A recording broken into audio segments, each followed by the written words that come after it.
Feeding மதர்ஸோட கவனத்திற்கு, குழந்தைக்கு சளி பிடிச்சிருக்கா, அம்மா தான் காரணம். குழந்தை ரொம்ப நேரம் அழுதுட்டே இருக்கா, அம்மா தான் காரணம். குழந்தை வாயில நுரத்தல்லுதா, அப்ப தலையில பேன் இருக்கும், அதுக்கு அம்மா தான் காரணம். ஏன்னா அவ தானே பக்கத்துல தூங்குறான். குழந்தை மூக்கு சப்பையா இருக்கு, அப்ப அம்மா தான் காரணம். மூக்கு தண்டை காலில் தூக்கி விடணும். குழந்தை மோஷன் போகலனாலும் நீங்க தான் காரணம். குழந்தை மோஷன் போனாலும் நீங்க தான் காரணம். குழந்தை ஒல்லியா இருந்தாலும் நீங்க தான் காரணம். குழந்தை கருப்பா இருந்தாலும் நீங்க தான் காரணம்.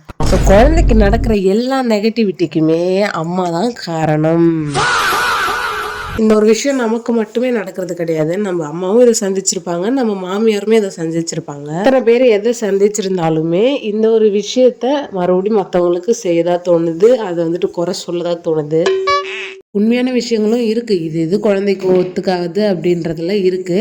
ஆனா சில விஷயங்கள்லாம் உண்மையானது கிடையாது. மருமகளை குறை சொல்லணுன்றதுக்காகவே சில பேர் அதெல்லாம் சொல்றது. நல்லதோ கெட்டதோ, நல்லது சொல்லும் போது எப்போ நம்ம கேட்டுக்கிறோமோ அதே மாதிரி கெட்டதாக இருந்தாலுமே அதை கேட்டுட்டு போயிட்டே இருங்க.